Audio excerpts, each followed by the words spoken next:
Samedi 18 avril 2015, cette semaine dans le grand show de l'info, les législatives en Grande-Bretagne et vous verrez l'importance de l'économie, sujet numéro 1 de la campagne. Nous nous sommes rendus également dans le quartier de Wembley, là où les immigrants seront très nombreux à voter. Enfin, le Vietnam qui dope sa production de riz avec un régime communiste. Enfin, comme chaque semaine, ce sera le récap.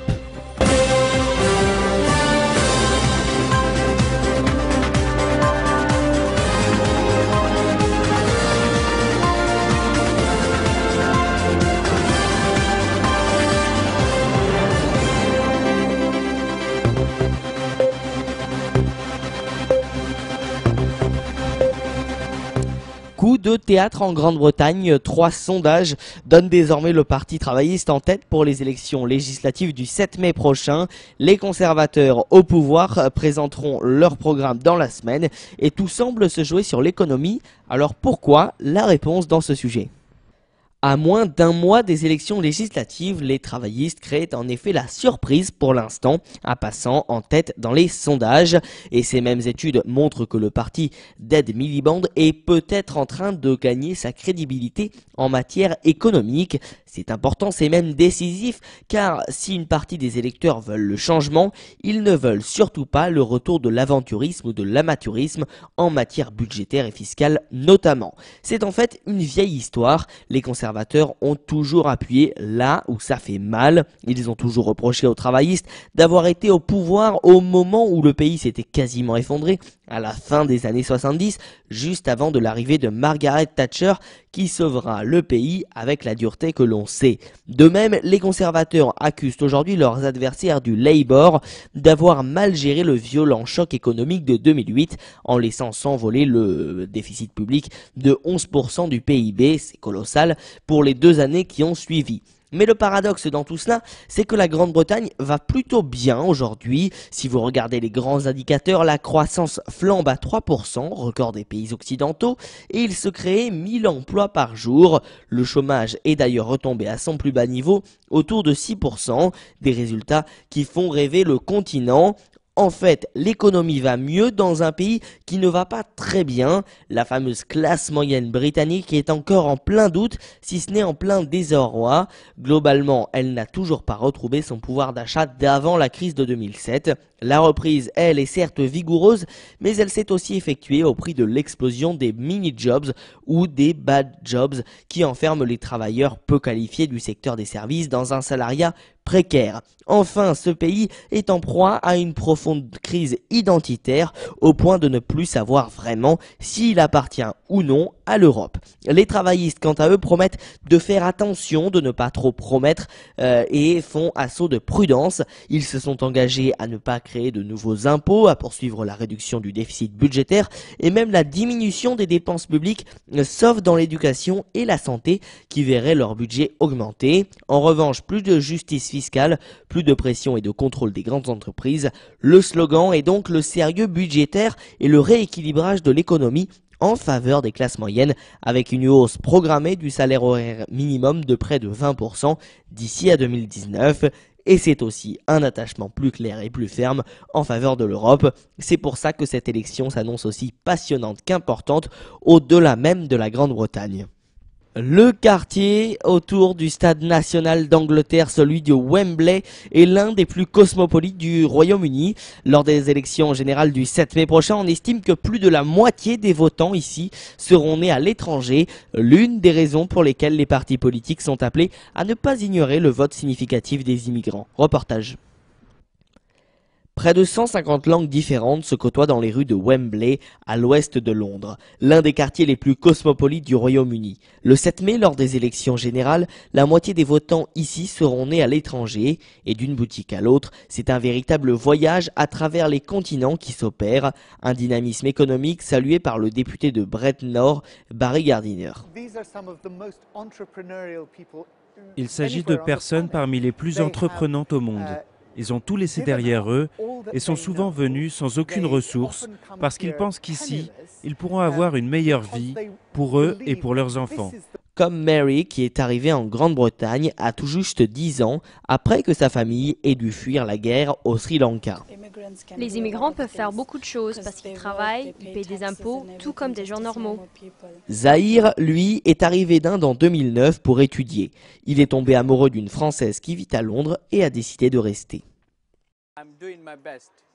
Je fais de mon mieux, c'est tout ce que je fais. Et j'essaye d'aider le pays, parce que je vis ici. C'est ma responsabilité d'aider le Royaume-Uni. Pourront voter le mois prochain ceux qui détiennent un titre de résident et sont nés dans un pays du Commonwealth, l'ex-empire britannique, ou bien ceux qui ont été naturalisés britanniques. L'électorat immigrant représente 4 millions de personnes à l'échelle nationale, presque autant que les partisans du parti anti-immigration UKIP. L'immigration est devenue l'un des principaux thèmes de la campagne. Il y a certainement un risque que les migrants et le reste de la société soient montés les uns contre les autres, en particulier pour des gains politiques à court terme. C'est important que nous comprenions que les migrants font partie intégrante de notre société et de notre électorat, qui est debout avec nous pour réclamer un meilleur système.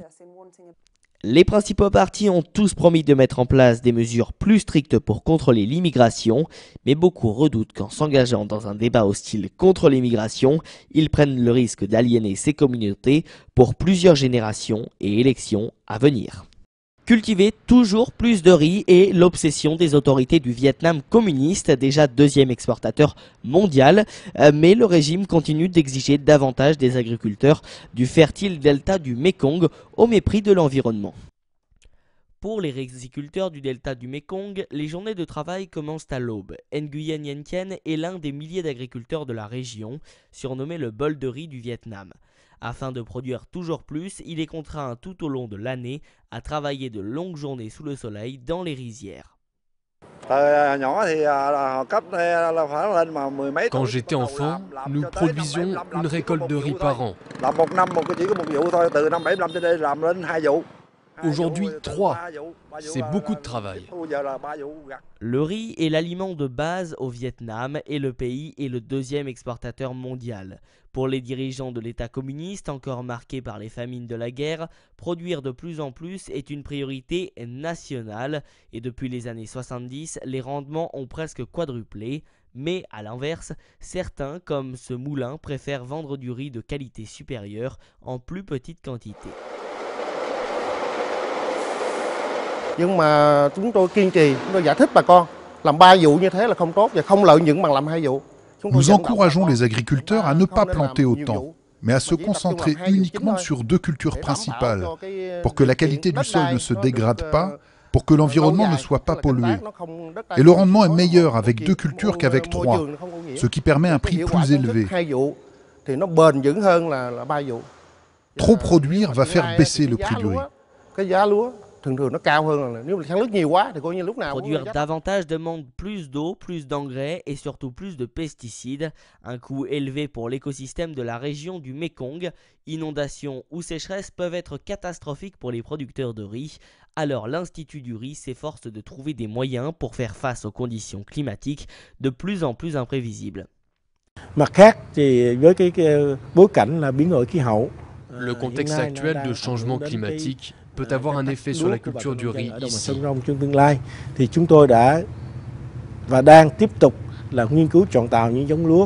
Nous étudions des variétés capables de résister à des catastrophes comme la sécheresse, les inondations ou la salinisation pour que nous puissions combiner ces caractéristiques pour résister à ces changements.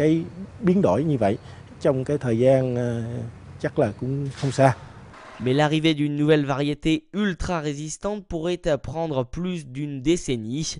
D'ici là, les riziculteurs ont encore de longues journées de labeur devant eux. Le récap, le résumé complet de l'actualité de la semaine en images. Le récap, le résumé complet de l'actualité de la semaine et on commence par Jean-Marie Le Pen qui jette l'éponge Pour les régionales, l'ancien président du Front National a posé lundi un geste d'apaisement dans l'affrontement qu'il oppose à sa fille Marine en renonçant à conduire la liste du Front National aux élections régionales de décembre en Provence-Alpes-Côte d'Azur. Après ses déclarations choc de la semaine dernière sur la Seconde Guerre mondiale, Jean-Marie Le Pen se retire progressivement du Front National. Jean-Marie Le Pen qui a d'ailleurs eu une petite hospitalisation, nous dit-on, du côté du Front National après un problème cardiaque. Et c'est donc sa petite fille Marion Maréchal Le Pen, députée Front National du Vaucluse, qui représentera le Front National pour les prochaines élections régionales qui auront lieu les 6 et 13 décembre prochains. Se dirige-t-on vers un vote obligatoire en France? C'est en tout cas ce que préconise le président de l'Assemblée nationale, Claude Barthelone, dans un rapport remis mercredi matin à François Hollande.